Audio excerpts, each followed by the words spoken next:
दोस्तों credit card से UPI registration करने के बाद यूपीआई पेमेंट करने की फीचर एनपीसीआई के द्वारा कुछ दिन पहले ही लॉन्च किया गया था और ऐसे में सबसे बड़ा सवाल ये था कि क्या क्रेडिट कार्ड से यूपीआई ट्रांजैक्शंस करने पर किसी भी तरीके की चार्ज लगेगी या फिर जिसको आप ट्रांजैक्शंस करते हो उसका कोई चार्ज देना होगा या फिर आपको भुगतना पड़ेगा। तो इसको लेकर डाउट था, लेकिन अब जो है क्लियरेंस सामने आ चुकी है। एनपीसीआई के द्वारा एक सर्कुलर जारी करके इसको क्लियर किया गया है।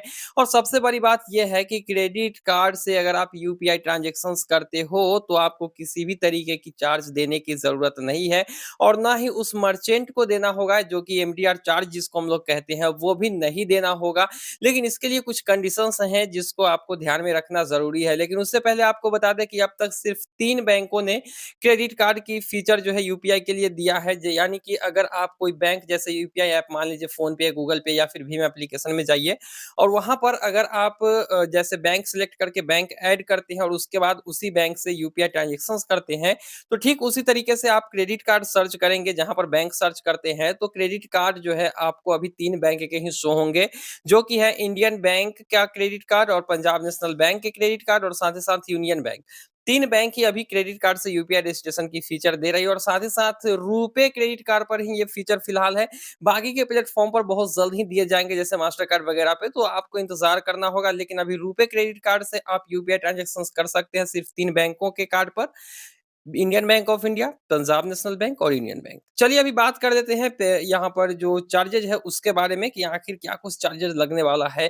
अगर आप सोच रहे हैं कि क्रेडिट कार्ड के पैसे को यूपीआई के ज़रिए अपने बैंक अकाउंट में भेज लें, तो वो भी आप कर सकते हो, लेकिन इसे समझना थोड़ा-सा ज़रूरी हो जाता है। तो चलिए मोटा-मोटी बात कर देते हैं, क्योंकि सर्कुलर जो है एनपीसीआई का वो बहुत बड़ा है। एक-एक करके अगर हम समझाने लगे तो पता चलेगा कि हम भी भूल गए कि आपको बताना क्या है और क्या बताना ज़रूरी नहीं है। तो चलिए सबसे पहले इम्पोर्टेंट टॉपिक को ही डील कर लेते हैं, यानी कि जो चार्जेज़ लगने वाले हैं उसके बारे में। तो सबसे पहले बात करते हैं कि आखिर चार्जेज़ देना कहाँ होता है। तो देखिए दोस्तों, अगर आप क्रेडिट कार्ड से कहीं पर भी ट्रांज़ैक्शंस करते हो तो जिसे आप कर रहे हो ना, उनको देना होता है एमडीआर चार्जेज़।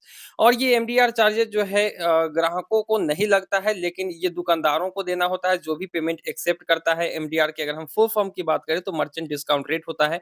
अगर आप कार्ड स्वाइप करके कहीं पे पेमेंट करते हैं तो उस पर भी चार्जेज़ लगता है। तो उसी तरीके के ये चार्जेज़ होते हैं, जो कि एमडीआर चार्जेज़ जिसे हम लोग कहते हैं। तो अब जो है यहाँ पर ₹2000 से नीचे की अगर ट्रांज़ैक्शंस होती है, यानी क्रेडिट कार्ड यूपीआई के ज़रिए अगर कोई 2000 से नीचे का पेमेंट करता है किसी मर्चेंट को, तो मर्चेंट को एमडीआर चार्जेज़ नहीं देना होगा, वो फ्री ऑफ कॉस्ट होगा। लेकिन इसे कैटेगरी वाइज़ बाँटा गया है, लेकिन किस कैटेगरी में कितना चार्जेज़ होगा 2000 से ऊपर पर, ये अभी तक खुलासा नहीं हुआ है। लेकिन इतना कन्फर्म हो चुका है एनपीसीआई के सर्कुलर से कि 2000 से नीचे के अगर ट्रांज़ैक्शंस क्रेडिट कार्ड के ज़रिए किया जाता है यूपीआई के माध्यम से, क्यूआर कोड को स्कैन करके वगैरह, तो फिर इसमें जो है किसी भी तरीके की एमडीआर चार्जेज़ जो है मर्चेंट को देना नहीं है।